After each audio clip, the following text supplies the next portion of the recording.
नमस्कार news office 7 को आपन को स्वागत करछि मुकरणे आवासी पहुंचथिलु नियाली निर्वाचन मंडली आपन जानिथिबे भारतीय जनता पार्टी जे विधायक प्रार्थी से होचंती छवि मलिक सर विपुल संख्या भोट रे काली पाई विजय लाभ करचंती तो सही विजय लाभ उपलक्षे आमे आसी पहुंचथिलु तांकर कटक रो जे संयोजक भारतीय जनता पार्टी रो बंधु सारंगठू आपन जानिथिबे जने बहुत परिचित चेहरा ज्ञानी गुणी विज्ञ सबु थे लोक माने तांको मानती तांकोठू किछि विचारी किसी पचरा उच्चारा करी काम आगे को नहीं था सार जिते भल पाइबा आपन गोटे इंटरव्यू सार बाइट शुणुथे बहुत लोकप्रियता होता आज आम भेटिलु आ किसी जानिया चेष्टा कलु किसी परिवर्तन नहीं कि आगो टीम माड़ी चली जे रही विधायक जेहेतु छवि मलिक सार होती तो तांकर परिवर्तन केमती हो पार लोक मैंने विधायक पाखक आसबे विधायक लोक मान पाखक जी कम केमती से जो देते शपथ से शपथ एवं आसी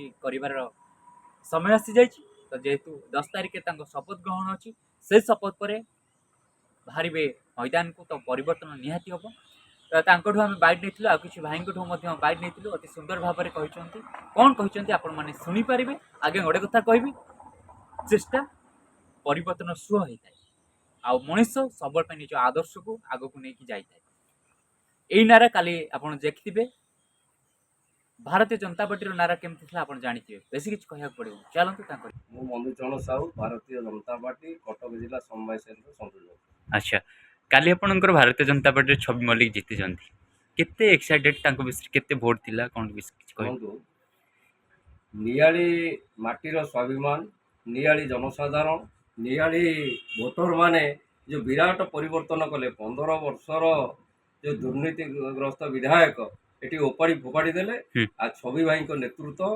आमर आगामी भविष्य युव संगठक आस्था प्रकट करचंती ये नियालीवासी आस्था प्रकट करचंती आ छवि भाई जीतिचंती आ जगतसिंहपुर आमर सांसद पूर्वतन सांसद वर्तमान सांसद प्रार्थी विभूत रे मध्य जीतिचंती एटी पैसा किछि आज्ञा काम गलानी पैसा जते भी बांटले हेबी बांटीचंती किंतु लोक माने चाहिए परिवर्तन पैसार मूल्य किछि नै जो दिन जनसाधारण आपण मु आगुरु थरे आपन को देइतिली आज्ञा कही गोटे कथा जो मोदी ये कहीकि गले जो ओडिशा को आसिले ओडिशार जो लहर जगन्नाथ को आशीर्वाद जगन्नाथ पाखे मुंडिया मारिक मोदी जो लोकों सहित मिसिला गोटे कथा कहले 2024 जून 4 बीजेडी सरकार एक्सपायरी डेट शुणु भारतीय जनता पार्टी ग्यारंटी दिए एटी विजु जनता दल माने प्रतिश्रुति दिए एटी जो विधायक जड़े डाक्तर डाक्तर कथा कहले न सरे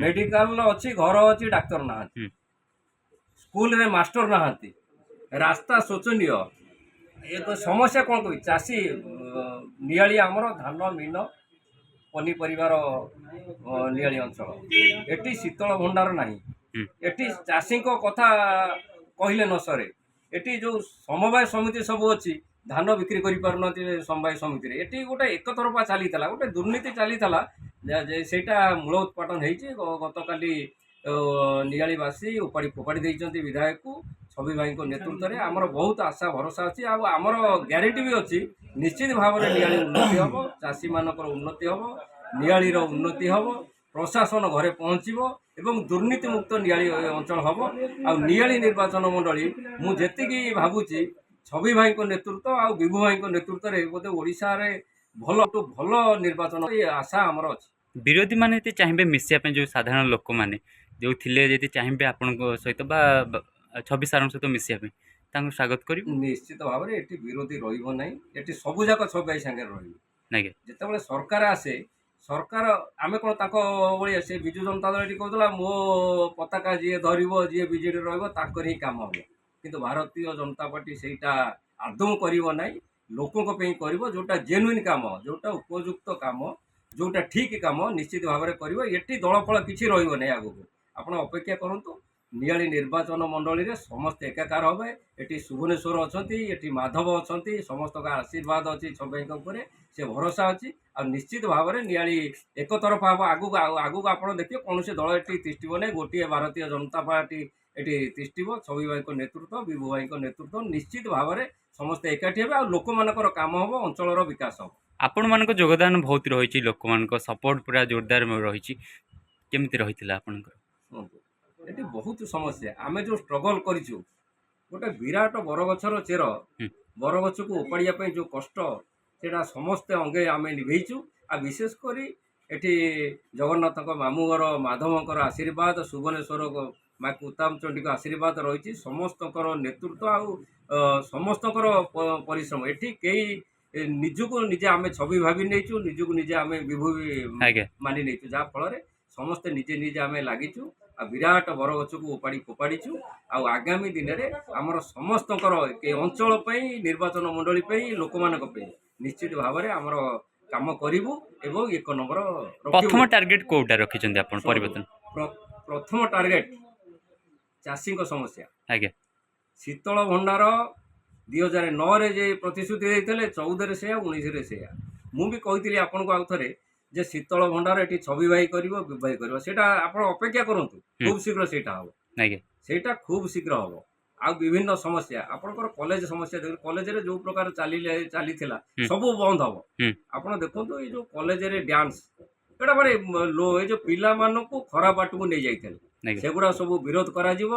ଆଉ ପ୍ରତି ଡାକ୍ତରଖାନା ଯେଉଁଠି ଡାକ୍ତର ଦରକାର, ସେଗୁଡ଼ା ସବୁ ଛବାଇ ପୂରଣ କରିବେ। ମାଷ୍ଟର ଶିକ୍ଷକ ସମସ୍ୟା, ବିଭିନ୍ନ ସମସ୍ୟା, ଆଶା ଭରସା ଆମର ଅଛି। ଯେଉଁ 10 ତାରିଖ ପରେ, 10 ତାରିଖ ଶପଥ ନେଲା ପରେ ନିଶ୍ଚିତ ଭାବରେ ମୁଁ ଭାବୁଛି 6 ମାସ ଭିତରେ ସମ୍ପୂର୍ଣ୍ଣ କରିବା ପାଇଁ ଲାଗି ପଡ଼ିବେ, ସମସ୍ତେ ଲାଗି ପଡ଼ିବେ। ଆଉ ନରେନ୍ଦ୍ର ମୋଦି କି କ'ଣ କହିବାକୁ ଚାହିଁବେ ଲାଷ୍ଟ? ମୋଦି ଯଶସ୍ୱୀ ପ୍ରଧାନମନ୍ତ୍ରୀ କ'ଣ ଯୋଉଠି ବିଶ୍ୱଗୁରୁ ସିଏ କରୋନା ପିରିୟଡ଼ରେ ଯେଉଁ ପ୍ରକାର କହିଲେ, ମୋ ଭାରତୀୟ ମାନଙ୍କୁ ଜଣକୁ ହେଲେ ମୁଁ ମରିବାକୁ ଦେବି ନାହିଁ, ଯାହାକି ସିଏ ଦେଖେଇ ଦେଲେ।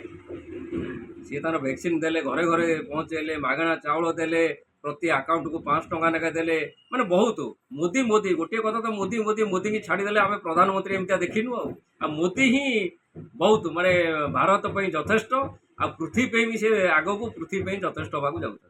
500 ବର୍ଷର ଇତିହାସ ବଦଳିବା, 370 ଧାରା ଲାଗୁ କରିବା, ଏ ଯେଉଁ ଭାଇଚାରା ଭିତରେ ଚାଲିଛି ବର୍ତ୍ତମାନ, ନିଶ୍ଚିତ ଭାବରେ ମୋଦି। ଆଚ୍ଛା, ବିରୋଧୀ ମାନଙ୍କୁ ଲାଷ୍ଟ କ'ଣ କହିବେ? ବିରୋଧୀମାନଙ୍କୁ ମୁଁ ଶେଷରେ ଗୋଟିଏ କଥା କହୁଛି, ଆସ ମିଳିମିଶି କାମ କରିବା। ଏଇଟା ହେଉଛି ମୋର ଲାଷ୍ଟ। ଆମେ ଲୋକଙ୍କ ପାଇଁ କରିବା, ଲୋକଙ୍କ ସେବାରେ ଆମେ ଉତ୍ସର୍ଗୀକୃତ, ଅଞ୍ଚଳ ପାଇଁ, ଲୋକଙ୍କ ପାଇଁ କାମ କରିବା। ଆସ ମିଳିମିଶି କାମ କରିବା। ରମାକାନ୍ତ ପାତ୍ର। କେତେ ଖୁସି ଅଛନ୍ତି ଆପଣଙ୍କର ବିଧାୟକ ଜିତିଛନ୍ତି? ବହୁତ ଖୁସି। ଆଚ୍ଛା। କାରଣ ବହୁତ ଅତିଷ୍ଠ ହେଇକି ପୂର୍ବତନ ବିଧାୟକ ଉପରେ ଲୋକମାନେ 16 ମସିହାରେ ଭୋଟ ଦେଲେ, ସେମାନେ ସବୁ ଜିତିବାରୁ ସେମାନେ ପ୍ରଫୁଲ୍ଲ ଆନନ୍ଦିତ ଅଛନ୍ତି। 26 ସାରଙ୍କ ସହିତ କେତେ ଜଡ଼ିତ ଅଛନ୍ତି ଆପଣ? 26 ସାର ତ ବହୁତ 10 ବର୍ଷ ହେଲା ପରିଚୟ। ଆମେ ଆଗ ଇଲେକ୍ସନ ଆସିଥିଲେ, କଥାବାର୍ତ୍ତା ହେଇଥିଲୁ, ସବୁ ସମ୍ପର୍କ ଭଲ। ଆମେ ଅତିଷ୍ଠ ହେଇକି ପୂର୍ବତନ